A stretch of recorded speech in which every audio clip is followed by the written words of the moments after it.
ಬಾಗಲಕೋಟೆಯ ಪಂಚಗೃಹ ಗುರುಲಿಂಗೇಶ್ವರ ಮಠದ ಪೀಠಾಧಿಪತಿ ಆಯ್ಕೆ ವಿವಾದ ತಾರಕಕ್ಕೇರಿದೆ. ರಂಭಾಪುರಿ ಶ್ರೀ ವಿರುದ್ಧ ಕಲಾದಕಿಯಲ್ಲಿ ಭಕ್ತರು ಪ್ರತಿಭಟನೆ ನಡೆಸಿದ್ದಾರೆ. ಸಿಟ್ಟಿಗೆದ್ದ ಮಹಿಳೆಯೊಬ್ಬರು ಶ್ರೀಗಳು ತೆರಳುತ್ತಾ ಇದ್ದ ಕಾರಿಗೆ ಚಪ್ಪಲಿ ಎಸೆದಿದ್ದಾರೆ. ವಿವಾದ ಕೋರ್ಟಲ್ಲಿರುವಾಗಲೇ ಗಂಗಾಧರ ಸ್ವಾಮೀಜಿ ಮಠದ ದುರಸ್ತಿ ಕಾರ್ಯ ಮಾಡಿದ್ದು, ಮಠದ ಹೊಲ ಉಳುಮೆ ಮಾಡಿದ್ದಕ್ಕೆ ಆಕ್ರೋಶ ವ್ಯಕ್ತ ಆಗಿದೆ. ಈ ಕಾರಣಕ್ಕೆ ರಂಭಾಪುರಿ ಶ್ರೀ ವಿರುದ್ಧ ಕಲಾದಕಿಯಲ್ಲಿ ಮಠದ ಭಕ್ತರು ಪ್ರತಿಭಟನೆ ನಡೆಸಿದ್ದಾರೆ. ರಂಭಾಪುರಿ ಶ್ರೀ ತೆರಳುವ ವಾಹನವನ್ನು ಅಡ್ಡಗಟ್ಟೋಕೆ ಪ್ರಯತ್ನ ಮಾಡಿದ್ದು, ಈ ವೇಳೆ ಸ್ಥಳದಲ್ಲಿ ತಳ್ಳಾಟ ನೂಕಾಟ ಉಂಟಾಗಿ ಉದ್ವಿಗ್ನ ವಾತಾವರಣ ನಿರ್ಮಾಣ ಆಗಿದೆ. ಇನ್ನು ಪ್ರತಿಭಟನೆಗೂ ಮುನ್ನ ಮಾತನಾಡಿದ ರಂಭಾಪುರಿ ಶ್ರೀ, ಕಲಾದಗಿರಿ ನಮ್ಮ ಕಾರ್ಯಕ್ರಮ ಇಲ್ಲ, ಅಲ್ಲಿ ನಾವು ಹೋಗೋದೂ ಇಲ್ಲ. ಅಭಿವೃದ್ಧಿ ಮಾಡಿದ್ರೆ ಒಳ್ಳೇದಲ್ವಾ, ಕೇಡು ಅಲ್ವಲ್ಲ.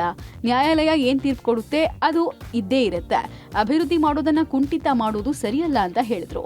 ಕಲಾದಿಯಲ್ಲಿ ನಮ್ಮ ಕಾರ್ಯಕ್ರಮ ಇಲ್ಲ, ಅಲ್ಲಿ ನಾವು ಹೋಗೋದೂ ಇಲ್ಲ. ನಾವು ಕಲಾದಿಯಲ್ಲಿ ನಾವು ಈ ಕಾರ್ಯಕ್ರಮ ಅಲ್ಲ, ಅಭಿವೃದ್ಧಿ ಮಾಡಿದ್ರೆ ಒಳ್ಳೇದಲ್ವಾ, ಕೇಡೇನಲ್ಲ. ಅಭಿವೃದ್ಧಿ ಮಾಡಿದರೆ ನ್ಯಾಯಾಲಯ ಏನು ತೀರ್ಪು ಕೊಡೋದು ಅದಕ್ಕೆ ಇದ್ದೇ ಇರ್ತೈತಿ. ಅದನ್ನು ನಾವು ಒಂದು ಅಭಿವೃದ್ಧಿ ಮಾಡೋದು ಕುಂಠಿತ ಮಾಡಿದಂಗೆ ಆಗೋದು ಸರಿ ಇಲ್ಲ. ರಂಭಾಪುರಿ ಶ್ರೀಗಳು ಗಂಗಾಧರ ಸ್ವಾಮಿನೇ ಬಿಡಬೇಕು ಅನ್ನುವಂಥ ಉದ್ದೇಶ ಏನು? ರಂಭಾಪುರಿ ಶ್ರೀಗಳು ನಮಗೆ ಉತ್ತರ ಕೊಡಬೇಕು. ಮೇಲಾಗಿ ವಂಶ ಪರಂಪರೆ ಮಠ ಅಲ್ಲ ಇದು.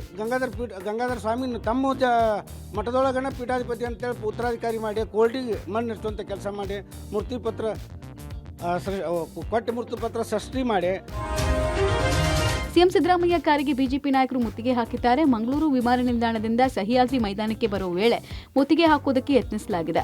ಬಿಜೆಪಿ ಶಾಸಕರ ವಿರುದ್ಧ ಎಫ್ಐಆರ್ ದಾಖಲಿಸುವುದಕ್ಕೆ ಜೊತೆಗೆ ಬಜೆಟ್ನಲ್ಲೂ ಅಲ್ಪಸಂಖ್ಯಾತರಿಗೆ ಹೆಚ್ಚು ಅನುದಾನ ನೀಡಿರುವುದಕ್ಕೆ ಖಂಡಿಸಿ ರೊಚ್ಚಿಗೆದ್ದಿರುವ ಬಿಜೆಪಿ ಕಾರ್ಯಕರ್ತರು ಸಿಎಂಗೆ ಮುತ್ತಿಗೆ ಹಾಕುವುದಕ್ಕೆ ನಗರದ ಬೋಂದೇಲ್ ಬಳಿ ಸೇರಿದರು. ಈ ವೇಳೆ ಸಿಎಂ ಕಾರು ಬರ್ತಾ ಇದ್ದ ಹಾಗೆ ಮುತ್ತಿಗೆ ಹಾಕೋಕೆ ಮುಂದಾದರು. ಈ ವೇಳೆ ಅಲ್ಲೇ ಇದ್ದ ಪೊಲೀಸರು ಮುತ್ತಿಗೆ ಹಾಕೋಕೆ ಯತ್ನಿಸಿದ ಬಿಜೆಪಿ ಕಾರ್ಯಕರ್ತರನ್ನ ವಶಕ್ಕೆ ಪಡೆದುಕೊಂಡರು.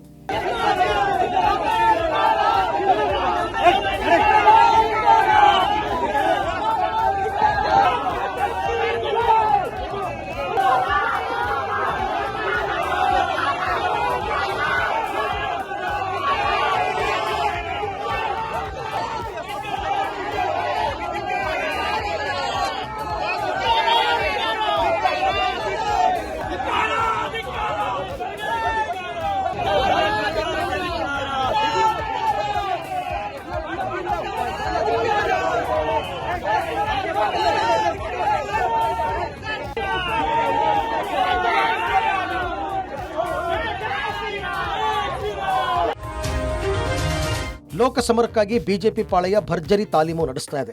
ದೆಹಲಿಯ ಭಾರತ ಮಂಟಪದಲ್ಲಿ 2 ದಿನಗಳ ಕಾಲ ಬಿಜೆಪಿ ರಾಷ್ಟ್ರೀಯ ಸಮಾವೇಶ ನಡೀತಾ ಇದೆ. ಪ್ರಧಾನಿ ಮೋದಿ, ಗೃಹ ಸಚಿವ ಅಮಿತ್ ಶಾ, ಜೆಪಿ ನಡ್ಡಾ ಭಾಗಿಯಾಗಿದ್ದಾರೆ. ಕೇಂದ್ರದಲ್ಲಿ ಮತ್ತೆ ಬಿಜೆಪಿ ಅಧಿಕಾರಕ್ಕೆ ತರಲು ಕಹಳೆ ಮೊಳಗಿಸಿದ್ದಾರೆ.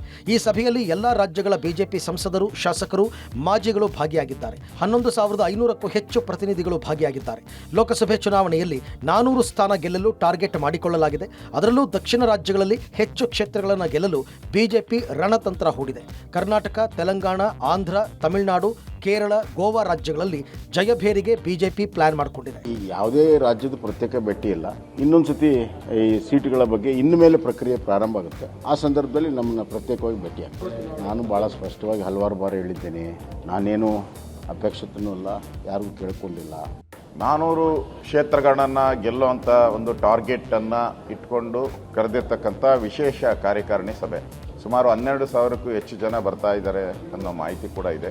ವರಿಷ್ಠರು ಪಕ್ಷ ಸ್ಪರ್ಧೆ ಮಾಡ್ರಿ ಲೋಕಸಭೆಗೆ ಅಂತಂದರೆ ಸ್ಪರ್ಧೆ ಮಾಡ್ತೀನಿ, ಇಲ್ಲ ಅಂತಂದರೆ ಇಲ್ಲ. ಬಹುಶಃ ಯಾವ ಕ್ಷೇತ್ರ ನಂಗೆ ಹೊಸದಲ್ಲ. ಕಾರ್ಯಕರ್ತರ ಜೊತೆ ನಿಕಟವಾದಂಥ ಸಂಬಂಧ ಇದೆ, ಜನಸಾಮಾನ್ಯರ ಜೊತೆ ನಿಕಟವಾದಂಥ ಸಂಬಂಧ ಇದೆ. ಲೋಕಸಭಾ ಚುನಾವಣೆಯಲ್ಲಿ ಕುಮಾರಸ್ವಾಮಿ ಸ್ಪರ್ಧೆ ಬಗ್ಗೆ ಕುತೂಹಲ ಹೆಚ್ಚಾಗಿದೆ. ಮಂಡ್ಯದಲ್ಲಿ ನಿಂತರೆ ಟಾರ್ಗೆಟ್ ಮಾಡುವ ಸುಳಿವು ಸಿಕ್ಕ ಬೆನ್ನಲ್ಲೇ ಬೇರೆ ಕ್ಷೇತ್ರದಲ್ಲಿ ಕುಮಾರಸ್ವಾಮಿ ಸ್ಪರ್ಧೆ ಮಾಡ್ತಾರೆ ಅನ್ನೋ ಚರ್ಚೆ ಶುರುವಾಗಿದೆ. ಮಂಡ್ಯ ಬಿಟ್ಟು ಚಿಕ್ಕಬಳ್ಳಾಪುರದಲ್ಲಿ ಸ್ಪರ್ಧೆ ಮಾಡ್ತಾರಾ ನೋಡಬೇಕಿದೆ. ಯಾಕಂದ್ರೆ ಈಗಾಗಲೇ ಚಿಕ್ಕಬಳ್ಳಾಪುರ ಕ್ಷೇತ್ರದ ಬಗ್ಗೆ ದಳಪತಿಗಳು ಸರ್ವೆ ಮಾಡಿಸಿದ್ದಾರೆ ಅನ್ನಲಾಗಿದೆ. ಬಿಜೆಪಿ, ಜೆಡಿಎಸ್ ಎರಡೂ ಪಕ್ಷದಿಂದಲೂ ಕ್ಷೇತ್ರದ ಬಗ್ಗೆ ಸರ್ವೆ ಆಗಿದ್ದು, ಚಿಕ್ಕಬಳ್ಳಾಪುರದಲ್ಲಿ ಮೈತ್ರಿ ಅಭ್ಯರ್ಥಿಗೆ ಗೆಲುವು ಎಂಬ ರಿಪೋರ್ಟ್ ಸಿಕ್ಕಿದೆಯಂತೆ. ಹೀಗಾಗಿ ಕುಮಾರಸ್ವಾಮಿ ಚಿಕ್ಕಬಳ್ಳಾಪುರ ಕ್ಷೇತ್ರದ ಸ್ಪರ್ಧೆ ಬಗ್ಗೆ ಬಿಜೆಪಿ ಹೈಕಮಾಂಡ್ ಜೊತೆ ಚರ್ಚೆ ಬಳಿಕ ಅಂತಿಮ ತೀರ್ಮಾನ ತೆಗೆದುಕೊಳ್ಳೋ ಸಾಧ್ಯತೆ ಇದೆ. ಚಿಕ್ಕಬಳ್ಳಾಪುರದಲ್ಲಿ ಬಿಜೆಪಿಗೆ ಪ್ರಬಲ ಅಭ್ಯರ್ಥಿ ಇಲ್ಲ. ಹೀಗಾಗಿ ಕುಮಾರಸ್ವಾಮಿ ಸ್ಪರ್ಧೆ ಮಾಡಿದ್ರೆ ಗೆಲುವು ಅನ್ನೋ ಲೆಕ್ಕಾಚಾರ ಕೂಡ ದಟ್ಟವಾಗಿದೆ. ಕಾಂಗ್ರೆಸ್ನಲ್ಲಿ ವೀರಪ್ಪ ಮೊಯ್ಲಿ, ರಕ್ಷಾರಾಮಯ್ಯ ನಡುವೆ ಟಿಕೆಟ್ ಫೈಟ್ ಇದೆ. ಇಬ್ಬರ ಕಿತ್ತಾಟದಲ್ಲಿ ಕುಮಾರಸ್ವಾಮಿ ನಿಂತರೆ ಗೆಲುವು ನಿರಾಯಾಸ ಅನ್ನೋ ಲೆಕ್ಕಾಚಾರ ಕೂಡ ಇದೆ. ಲೋಕಸಭಾ ಚುನಾವಣೆಗೆ ಕಾಂಗ್ರೆಸ್ನಿಂದಲೂ ಭರ್ಜರಿ ತಾಲೀಮು ಆಗ್ತಾ ಇದೆ. ಈ ಮಧ್ಯೆ ಲೋಕಸಭೆಗೆ ಸ್ಪರ್ಧೆ ಕುರಿತು ಕಾಂಗ್ರೆಸ್ ನಾಯಕರು ಪ್ರತಿಕ್ರಿಯಿಸಿದ್ದಾರೆ. ಸಚಿವ ಮಹದೇವಪ್ಪ ಅಂತೂ, ನಾನು ಲೋಕಸಭೆ ಚುನಾವಣೆಗೆ ನಿಲ್ಲೋದಿಲ್ಲ, ನಾನು ಪಕ್ಷಕ್ಕೆ ಬೇಕಾದಷ್ಟು ತ್ಯಾಗ ಮಾಡಿದ್ದೀನಿ, ಆದ್ರೆ ಲೋಕಸಭೆಗೆ ಸಿಎಂ ಡಿಸಿಎಂ ಬೆಸ್ಟ್ ಅಭ್ಯರ್ಥಿಗಳು ಅಂತ ಹೇಳಿದ್ದಾರೆ. ಇನ್ನು ಡಿಕೆ ಸುರೇಶ್ ವಿರುದ್ಧ ಎಚ್ಡಿಕೆ ಸ್ಪರ್ಧೆ ವದಂತಿಗೆ ರಿಯಾಕ್ಟ್ ಮಾಡಿದ ಡಿಕೆಶಿ, ಕುಮಾರಸ್ವಾಮಿ ನಿಂತ್ರೆ ನನಗೆ ಯಾವುದೇ ಬೇಜಾರಿಲ್ಲ, ಬಿಜೆಪಿ ಜೆಡಿಎಸ್ ಒಟ್ಟಾಗಿ ನಿಂತಾಗ್ಲೂ ನನ್ನ ತಮ್ಮ ಗೆದ್ದಿದ್ದಾನೆ ಅಂತ ಹೇಳಿದ್ರು. ಮತ್ತೊಂದು ಕಡೆ ಪ್ರದೀಪ್ ಈಶ್ವರ್ ಪ್ರತಾಪ್ ಸಿಂಹ ವಿರುದ್ಧ ವಾಗ್ದಾಳಿ ನಡೆಸಿದ್ದಾರೆ. ಪ್ರತಾಪ್ ವಿರುದ್ಧ ನನ್ನನ್ನೇ ಕಣಕ್ಕಿಳಿಸ್ತೀನಿ, ನಾನು ಸೋಲಿಸಿ ಬರ್ತೀನಿ ಅಂದಿದ್ದಾರೆ. ಜನತಾದಳ ಮತ್ತು ಬಿಜೆಪಿ ಇಬ್ಬರು ಸೇರಿ ಪಾರ್ಲಿಮೆಂಟ್ಗೆ ನನ್ನ ತಮ್ಮನ ಮೇಲೆ ಕುಮಾರಸ್ವಾಮಿಯವರ ಧರ್ಮಪತ್ನಿನ ನಿಲ್ಲಿಸಿದ್ರು. ಹಾಗೂ 1,31,000 32,000 ನಾವು ಚುನಾವಣೆಗೆ ಗೆದ್ದಿದ್ದೀವಿ. ಯಾರು ಬೇಕಾದ್ರೂ ಅವ್ರು ಆಯ್ಕೆ ಮಾಡಿ ನಿಲ್ಲಿಸಲಿ. ನಮ್ಮ ಮತದಾರರಿದ್ದಾರೆ. ಸುರೇಶು ಡೆಲ್ಲಿಲಿ ಕೂತ್ಕೊಳ್ಳೋ ಎಂ ಪಿ ಅಲ್ಲ, ಹಳ್ಳಿಲಿರೋ ಎಂ ಪಿ. ಹಳ್ಳಿಲಿ ಸುರೇಶ್ದೇ ಆದಂಥ ಒಂದು ಪ್ರತ್ಯೇಕವಾದಂಥ ನಮ್ಮ ಮತದಾರರ ಭಾವನೆಯಲ್ಲಿ is a ground level worker ಅಂತ ಇದೆ. ನಾವು ಉತ್ತರ ಕೊಡ್ತಾರೆ. ಮತದಾರರಿದ್ದಾರಲ್ಲ, ಅವರು ಭಾಳ ಪ್ರಜ್ಞಾವಂತಿದ್ದಾರೆ. ಯಾರು ಬೇಕಾದ್ರೂ ನಿಲ್ಲಿಸ್ಕೊಳ್ಳಿ, ನಮ್ಮದೇನು ಅಭ್ಯಂತರ ಇಲ್ಲ. ಪ್ರತಾಪ್ ಸಿಂಹ ಸೋತೋಗ್ತಾನೆ ಬಿಡಿ, ನಮ್ಮ ಪಾರ್ಟಿಯಲ್ಲಿ ನನ್ನ ಇಳಿಯಕ್ಕೆ ಹೋಗಿ ಸೋಲ್ಸಿ ಬರ್ತೀನಿ. ಪ್ರತಾಪ್ ಸಿಂಹ ಸೋತೋಗ್ತಾನೆ ಬಿಡಿ, ನಮ್ಮ ಪಾರ್ಟಿಯಲ್ಲಿ ನನ್ನ ಇಳಿಯಕ್ಕೆ ಹೋಗಿ ಸೋಲ್ಸಿ ಬರ್ತೀನಿ. ತುಮಕೂರು ಲೋಕಸಭಾ ಕ್ಷೇತ್ರದಿಂದ ಮಾಜಿ ಸಚಿವ ಸೋಮಣ್ಣಗೆ ಟಿಕೆಟ್ ಕೊಡುವ ಸಾಧ್ಯತೆ ಇದೆ. ಹೈಕಮಾಂಡ್ ಕೂಡ ವಿ ಸೋಮಣ್ಣಗೆ ಟಿಕೆಟ್ ಕೊಡಲು ಒಲವು ತೋರಿದೆ ಅನ್ನಲಾಗ್ತಾ ಇದೆ. ಈ ಕುರಿತು ಯಡಿಯೂರಪ್ಪ ಮತ್ತು ವಿಜೇಂದ್ರ ಅಭಿಪ್ರಾಯವನ್ನ ಹೈಕಮಾಂಡ್ ಕೇಳಿತ್ತು. ತಮ್ಮ ಅಭ್ಯಂತರ ಇಲ್ಲ ಅಂತ ಇಬ್ಬರೂ ಹೇಳಿದ್ದಾರೆ ಅನ್ನಲಾಗಿದೆ. ಈ ಬಗ್ಗೆ ಸೋಮಣ್ಣ ಜಾಣ್ಮೆಯ ಉತ್ತರ ಕೊಟ್ಟಿದ್ದಾರೆ.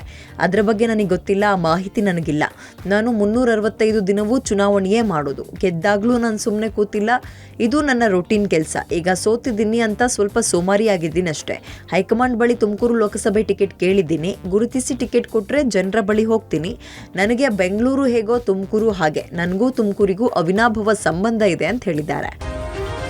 ತುಮಕೂರು ಜಿಲ್ಲಾ ಬಿಜೆಪಿಯಲ್ಲಿ ದಿಢೀರ್ ಬೆಳವಣಿಗೆ ಆಗಿದೆ. ಮಾಜಿ ಸಚಿವ ಸೋಮಣ್ಣಗೆ ತುಮಕೂರು ಟಿಕೆಟ್ ಸಿಗುವುದು ಬಹುತೇಕ ಫಿಕ್ಸ್ ಅನ್ನೋ ಚರ್ಚೆ ನಡೀತಾ ಇರುವಾಗಲೇ ತುಮಕೂರಲ್ಲಿ ರಾಜಕೀಯ ಚಟುವಟಿಕೆ ಗರಿಗೆದರಿದೆ. ಸಿದ್ದಗಂಗಾ ಆಸ್ಪತ್ರೆ ವ್ಯವಸ್ಥಾಪಕ ನಿರ್ದೇಶಕ, ಜಿಲ್ಲಾ ಬಿಜೆಪಿ ಘಟಕ ಖಜಾಂಚಿ ಹಾಗೂ ಆರ್ಎಸ್ಎಸ್ ಮುಖಂಡ ಡಾಕ್ಟರ್ ಪರಮೇಶ್ ಸುದ್ದಿಗೋಷ್ಠಿ ನಡೆಸಿ ತಾನು ಟಿಕೆಟ್ ಆಕಾಂಕ್ಷಿ ಎಂದಿದ್ದಾರೆ.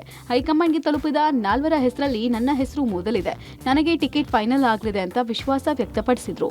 ವಿ ಸೋಮಣ್ಣ ವಲಸಿಗರು ಅವರಿಗೆ ಟಿಕೆಟ್ ಕೊಡಬಾರದು ಅಂತ ಒತ್ತಾಯಿಸಿದ್ರು. ಹೈಕಮಾಂಡ್ನಿಂದ ನಾನು ಭಾರತೀಯ ಜನತಾ ಪಕ್ಷದಲ್ಲಿ ಕಳೆದ ಒಂದು 20 ವರ್ಷದಿಂದಲೂ ನಮ್ಮದು ಡಿಸ್ಟ್ರಿಕ್ಟ್ ಇದರಲ್ಲಿ ಯಾವ ಹಲವಾರು ಜವಾಬ್ದಾರಿಗಳನ್ನ ವಹಿಸ್ಕೊಂಡು ಕೆಲಸ ಮಾಡ್ತಾ ಇದ್ದೀನಿ.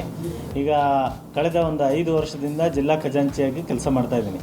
ನಾನು ಈ ಸರಿ ಏನು ನಮ್ಮ ಲೋಕಸಭಾ ಸದಸ್ಯರಾದ JS ಬಸವರಾಜರವರು ನಿವೃತ್ತಿ ಹೊಂದುತ್ತೀನಿ ಅಂತ ಹೇಳಿದ್ದಕ್ಕೆ ಆ ಕಾರಣದಿಂದ ನಾವು ಇದಕ್ಕೆ ಯಾಕೆ ಅಪೇಕ್ಷಿತರಾಗಬಾರ್ದು, ಆಕಾಂಕ್ಷಿಗಳಾಗಬಾರ್ದು ಅನ್ನೋ ಒಂದು ಉದ್ದೇಶ, ಮತ್ತು ನನ್ನ ಎಲ್ಲ ಫ್ರೆಂಡ್ಸ್ಗಳು, ಹಿರಿಯರು ಮತ್ತು ಎಲ್ಲರೂ ನೀವು ಪ್ರಯತ್ನ ಮಾಡಿ ಅಂತ ಹೇಳಿದ್ದಕ್ಕೆ ನಾನು ಪ್ರಯತ್ನ ಶುರು ಮಾಡಿದೆ. 2-3 ತಿಂಗಳಿಂದ ಆ ಒಂದು ನಿಟ್ಟಿನಲ್ಲೇ ನಾನು ಕೆಲಸ ಮಾಡ್ತಾ ಇದ್ದೀನಿ. ನಮ್ಮ ರಾಜ್ಯದವರು ಇಲ್ಲಿಂದ 3 ಜನ ಅಥವಾ 4 ಜನದ ಒಂದು ಪಟ್ಟಿನ ಅವರು ಅಲ್ಲಿ ಹೈಕಮಾಂಡ್ಗೆ ಕಳಿಸ್ಬೇಕು. ಆ ಪಟ್ಟಿನಲ್ಲಿ ಏನು ಕೇಂದ್ರಕ್ಕೆ ಕಳಿಸ್ತಾರಲ್ಲ, ಆ ಪಟ್ಟಿನಲ್ಲಿ ನಮ್ಮದಂತೂ ಹೆಸರು ಇರುತ್ತೆ. ಆದರೂ ಆ ಒಂದು ನಿಟ್ಟಿನಲ್ಲಿ ನೀವು ಕೆಲಸ ಮಾಡಿ ಅಂತ ಸಂದೇಶ ಕೊಟ್ಟಿದ್ದಾರೆ. ಅನ್ನಭಾಗ್ಯ ಯೋಜನೆಯಡಿ 10 ಕೆಜಿ ಅಕ್ಕಿ ಬದಲಿಗೆ 5 ಕೆಜಿಗೆ ಸರ್ಕಾರ ಡಿಬಿಟಿ ಮೂಲಕ ಅಮೌಂಟ್ ಹಾಕ್ತಿದೆ. ಆದರೆ ಕಳೆದ 2 ತಿಂಗಳು ಜನವರಿ ಮತ್ತು ಫೆಬ್ರವರಿ ತಿಂಗಳ ಅನ್ನಭಾಗ್ಯ ಅಮೌಂಟ್ ಪಡಿತರ ಚೀಟಿದಾರರ ಅಕೌಂಟ್ಗೆ ಬಂದೇ ಇಲ್ಲ. ಈ ಬಗ್ಗೆ ನಿಮ್ಮ ಪಬ್ಲಿಕ್ ಟಿವಿ ರಿಯಾಲಿಟಿ ಚೆಕ್ ನಡೆಸಿದೆ. ಅಗ್ರಹಾರ, ದಾಸರಹಳ್ಳಿ, ಗೋವಿಂದರಾಜನಗರ ಸೇರಿ ಹಲವೆಡೆ ಅನ್ನಭಾಗ್ಯ ಅಮೌಂಟ್ ಬಂದಿಲ್ಲ ಅನ್ನೋದು ಬೆಳಕಿಗೆ ಬಂದಿದೆ. ಇದಕ್ಕೆ ಆಹಾರ ಇಲಾಖೆ ಅಧಿಕಾರಿಗಳು ಸ್ಪಷ್ಟನೆ ಕೊಟ್ಟಿದ್ದಾರೆ. ಶೀಘ್ರದಲ್ಲೇ ಹಣ ಹೋಗುತ್ತೆ ಅಂದಿದ್ದಾರೆ. ಇನ್ನು ಪಬ್ಲಿಕ್ ಟಿವಿ ವರದಿ ಬೆನ್ನಲ್ಲೇ ಸ್ಪಷ್ಟನೆ ಕೊಟ್ಟ ಆಹಾರ ಮತ್ತು ನಾಗರಿಕ ಸರಬರಾಜು ಇಲಾಖೆ ಇದೇ ಸೋಮವಾರ ಜನವರಿ ತಿಂಗಳ ಅಮೌಂಟ್ ಹಾಕುವುದಾಗಿ ಸ್ಪಷ್ಟನೆ ಕೊಟ್ಟಿದೆ. ಇಷ್ಟು ದಿನ ಬರ್ತಾ ಇತ್ತು, ಇವಾಗ ಬರ್ತಾ ಇಲ್ಲ. ಈ ಮಂತ್ 15th ಬರಬೇಕಾಗಿತ್ತು, ಬಂದಿಲ್ಲ. ಕೊಟ್ಟರೆ ಕೊಡಬೇಕು, ಇಲ್ಲಾಂದ್ರೆ ಸುಮ್ಮನೆ ಇರಬೇಕು. ಅರ್ಧ ಸ್ವಲ್ಪ ದಿನ ಕೊಡೋದು, ಸ್ವಲ್ಪ ದಿನ ಕೊಡದೆ ಇರೋದು. ಯಾಕೆ ಆ ಥರ ಮಾಡಬೇಕು? ಇಂಥ ರಾಜಕೀಯ ಏನು ತೆಗಬೇಕು? ಅಕ್ಕಿ ದುಡ್ಡು ಬಂದಿಲ್ಲ, 2 ತಿಂಗಳಿಂದ ಬಂದಿಲ್ಲ ನಮಗೆ. ನಾವು ಹೋಗಿ ಏನು ವಿಚಾರಿಸಿಲ್ಲ, ನಮ್ಗೇನು ಗೊತ್ತಾಗಲ್ಲ ಅಷ್ಟು. ಏನು ಮಾಡೋದು? ಬರ್ತದೆ ಅಂತ ಸುಮ್ಮನೆ ಇದ್ವಿ. ಬರುತ್ತೆ, ಫಸ್ಟ್ ತಗೊಂಡಿದ್ವಿ, 1-2-3 ಸಲ ಬಂದೈತಿ. ಇನ್ನೊಂದು 2 ಸಲ 2 ತಿಂಗಳಿಗೆ ಬಂದಿಲ್ಲ ಸರ್ ನಮಗೆ. ಬರುತ್ತೆ ಅಂತಾರೆ. ಏನು ಈ ಥರ ಮಾಡ್ತಾರೋ ಏನೋ ಗೊತ್ತಿಲ್ಲ. ಇತ್ತಾಗ ಅಕ್ಕಿನೂ ಇಲ್ಲ, ಇತ್ತಾಗ ದುಡ್ಡು ಇಲ್ಲ ನಂಗೆ ಮಾಡ್ತಾರೆ. ಈ ಸ್ಟಾರ್ಟಿಂಗಿಂದನೂ ಬಂದಿಲ್ಲ ಸರ್ ನಮಗೆ. ಜನವರಿ ಫೆಬ್ರವರಿ ಯಾವುದು ಬಂದಿಲ್ಲ. ಜನವರಿ ಫೆಬ್ರವರಿಯಿಂದನೂ ಬಂದಿಲ್ಲ ನಮಗೆ. ಬಂದಿಲ್ವಾ? ಬಂದಿಲ್ಲ. ಏನು ಹೇಳ್ತಾರೆ? ಹೋಗ ಬ್ಯಾಂಕಲ್ಲಿ ಕೇಳ್ರಿ ನಿಮ್ಮ ಇದರಲ್ಲಿ ಅಂತ ಕೇಳ್ತಾರೆ. ಇಲ್ಲಿ ಕೇಳಿದ್ರೆ ಅಲ್ಲಿ ಹೋಗ್ರಿ ಅಂತಾರೆ, ಅಲ್ಲಿ ಕೇಳಿದ್ರೆ ಇಲ್ಲಿ ಹೋಗ್ರಿ ಅಂತಾರೆ. ಕನ್ನಡ ನಾಮಫಲಕದ ಕಿಚ್ಚು ಮತ್ತೆ ಭುಗಿಲೇಳೋ ಸಾಧ್ಯತೆ ಇದೆ. ರಾಜ್ಯದ ಎಲ್ಲ ನಾಮಫಲಕಗಳಲ್ಲಿ 60% ಕನ್ನಡ ಭಾಷಾ ಬಳಕೆಯನ್ನ ಕಡ್ಡಾಯಗೊಳಿಸಲಾಗಿದೆ. ನಗರದಲ್ಲಿ ಈ ನಿಯಮ ಉಲ್ಲಂಘಿಸಿದ ವಾಣಿಜ್ಯ ಮಳಿಗೆಗಳ ಮೇಲೆ ಬಿಬಿಎಂಪಿ ಚಾಟಿ ಬೀಸಿದೆ. ಈಗಾಗಲೇ ಬಿಬಿಎಂಪಿ ವತಿಯಿಂದ 60% ಕನ್ನಡ ಇರುವ ನಾಮಫಲಕ ಅಳವಡಿಕೆಗೆ ಇದೇ 28ರಂದು ಡೆಡ್ಲೈನ್ ಕೊಡಲಾಗಿದೆ. ಈ ಡೆಡ್ಲೈನ್ ಮುಕ್ತಾಯಕ್ಕೆ ಕೆಲವೇ ದಿನಗಳು ಮಾತ್ರ ಬಾಕಿ ಇದ್ದು, ಈ ನಡುವೆ ಇನ್ನೂ ನಿಯಮ ಪಾಲನೆ ಮಾಡದವರಿಗೆ ಸದ್ಯ ಬಿಬಿಎಂಪಿ ನೋಟಿಸ್ ಕೊಟ್ಟಿದ್ದು 18 ಅಂಗಡಿಗಳನ್ನು ತಾತ್ಕಾಲಿಕವಾಗಿ ಕ್ಲೋಸ್ ಮಾಡಲಾಗಿದೆ. ಆದರೆ ಈ ಬಗ್ಗೆ ಬಿಬಿಎಂಪಿ ಆಯುಕ್ತರು ಮಾತ್ರ ದ್ವಂದ್ವ ನಿಲುವು ತೋರಿಸಿದ್ದು, ಅಂಗಡಿಗಳಿಗೆ ಬೇಗ ಹಾಕೋ ಕೆಲಸ ಇನ್ನೂ ಮಾಡಿಲ್ಲ. ಯಾರು ಇನ್ನೂ ನಿಯಮದಂತೆ ಕನ್ನಡ ನಾಮಫಲಕ ಬಳಕೆ ಮಾಡಿಲ್ವೋ ಅಂತಹ ಜಾಗದಲ್ಲೇ ಕಪ್ಪು ಬಣ್ಣ ಬಳಿಯೋ ಕೆಲಸ ಮಾಡಿದ್ದೀವಿ ಅಂತ ಹೇಳಿದ್ದಾರೆ. ಬೇಸಿಗೆ ಮುನ್ನವೇ ಬೆಂಗಳೂರಿನಲ್ಲಿ ಜಲಕ್ಷಾಮ ಎದುರಾದಂತಿದೆ. ರಾಜಧಾನಿಯ ಹಲವೆಡೆ ನೀರಿಗಾಗಿ ಹಾಹಾಕಾರ ಶುರುವಾಗಿದೆ. ಪೀಣ್ಯ, ದಾಸರಹಳ್ಳಿ ಭಾಗದಲ್ಲಿ ನೀರಿಗಾಗಿ ಜನರು ಪರದಾಡ್ತಾ ಇದ್ದಾರೆ. ದಾಸರಹಳ್ಳಿಯಲ್ಲಿ ಕಾವೇರಿ ನೀರಿಗಾಗಿ 10ರಿಂದ 15 ದಿನಗಳು ಕಾಯಬೇಕು. ಹೀಗಾಗಿ ಸಮಸ್ಯೆ ಬಗೆಹರಿಸುವಂತೆ ಜಲಮಂಡಳಿಗೆ ದಾಸರಹಳ್ಳಿ ಶಾಸಕ ಮುನಿರಾಜು ಪತ್ರ ಬರೆದಿದ್ರು. ಸ್ಥಳಕ್ಕೆ ಜಲಮಂಡಳಿ ಅಧಿಕಾರಿಗಳು ಭೇಟಿ ಕೊಟ್ಟು ಪರಿಶೀಲಿಸಿದ್ದಾರೆ. ಮತ್ತೊಂದು ಕಡೆ ಟ್ಯಾಂಕರ್ ನೀರು, ಕಾವೇರಿ, ಬೋರ್ ನೀರಿನಲ್ಲಿ ಕೊರತೆ ಉಂಟಾಗಿದೆ. ಹೀಗಾಗಿ ನೀರಿನ ಸಪ್ಲೈ ಬಂದ್ ಆಗಿದೆ ಅಂತ ಉತ್ತರಹಳ್ಳಿಯ ಪ್ರತಿಷ್ಠಿತ ಅಪಾರ್ಟ್ಮೆಂಟ್ನಿಂದ ನಿವಾಸಿಗಳಿಗೆ ನೋಟಿಸ್ ನೀಡಲಾಗಿದೆ. ದಾಸರಹಳ್ಳಿ ವಿಧಾನಸಭಾ ಕ್ಷೇತ್ರದಲ್ಲಿ ಸ್ವಲ್ಪ ನೀರಿನ ಸಮಸ್ಯೆ ಇತ್ತು. ಅದನ್ನು BWSNSB ಚೇರ್ಮನ್ ಅವರ ಗಮನಕ್ಕೆ ತಂದಾಗ ನಾನೇ ನಿಮ್ಮ ಕ್ಷೇತ್ರಕ್ಕೆ ಬರ್ತೀನಿ ಅಂತೇಳಿ ಖುದ್ದು ಇವತ್ತು ದಾಸರಹಳ್ಳಿ ವಿಧಾನಸಭಾ ಕ್ಷೇತ್ರಕ್ಕೆ ಅವರು ಬಂದು ಪಬ್ಲಿಕ್ ಹತ್ರ ಇಂಟ್ರಾಕ್ಷನ್ ಮೀಟಿಂಗ್ ಮಾಡಿ ಸಮಸ್ಯೆಗಳನ್ನ ಆಲಿಸಿ ಅಧಿಕಾರಿಗಳಿಗೆ ಸೂಚನೆ ಕೊಟ್ಟಿದ್ದಾರೆ. ನಮ್ಮ KRS ಈ ಸಾರಿ ತುಂಬದೇ ಇರೋದ್ರಿಂದ ಇಡೀ ಬೆಂಗಳೂರು ನೀರಿನ ಬವಣೆಯಲ್ಲಿದೆ. ಅದನ್ನು ಗಮನಕ್ಕೆ ತಂದಿದ್ದಕ್ಕೆ ಬಂದು ಇವತ್ತು ಇಂಟ್ರಾಕ್ಷನ್ ಮೀಟಿಂಗ್ ಮಾಡಿದ್ದಾರೆ. 110 ಹಳ್ಳಿಗಳಲ್ಲಿ ಇರುವಂತಹ ಒಂದು 5 ಹಳ್ಳಿ ಪ್ರದೇಶಗಳಲ್ಲಿ ಸಮಸ್ಯೆಗಳಿದೆ. ಅದಕ್ಕೆ ಮುಖ್ಯವಾದ ಒಂದು ಪರಿಹಾರ ಏನಂದರೆ ಕಾವೇರಿ ಸ್ಟೇಜ್ 5 ನೀರು ಬರಬೇಕಾಗುತ್ತೆ. ಕಾವೇರಿ ಸ್ಟೇಜ್ 5 ನೀರು ಈಗಾಗಲೇ ಮುಕ್ತಾಯ ಆಗುವ ಹಂತದಲ್ಲಿದೆ. ಹಾಗಾಗಿ ಬಹುಶಃ ಮೇ ತಿಂಗಳೊಳಗಡೆ ಈ ನೀರನ್ನು ಪೂರೈಕೆ ಮಾಡೋದಕ್ಕೆ ಕ್ರಮ ವಹಿಸಬೇಕಂತ ಸನ್ಮಾನ್ಯ ಉಪಮುಖ್ಯಮಂತ್ರಿಗಳು ಸೂಚನೆ ಕೊಟ್ಟಿದ್ದಾರೆ. ದೈವಾರಾಧನೆಗೆ ಅಪಮಾನ ಹೋರಾಟಕ್ಕೆ ವಿಶ್ವ ಹಿಂದೂ ಪರಿಷತ್ ಬಜರಂಗದಳ ಎಂಟ್ರಿ ಕೊಟ್ಟಿದೆ. ಇನ್ನು ಮುಂದೆ ದೈವಾರಾಧನೆಯ ಸಿನಿಮಾ, ನಾಟಕ, ಟಿವಿಗಳಲ್ಲಿ ಪ್ರದರ್ಶನ ಆಗಬಾರ್ದು ಅಂತ ವಿಶ್ವ ಹಿಂದೂ ಪರಿಷತ್ ಬಜರಂಗದಳ ಮುಖಂಡ ಶರಣ್ ಪಂಪ್ವೆಲ್ ಎಚ್ಚರಿಕೆ ಕೊಟ್ಟಿದ್ದಾರೆ. ದಕ್ಷಿಣ ಕನ್ನಡ ಜಿಲ್ಲಾಧಿಕಾರಿ ಭೇಟಿಯಾಗಿ ದೈವಾರಾಧಕರು ಈ ಬಗ್ಗೆ ಮನವಿ ಮಾಡಿದ್ದಾರೆ.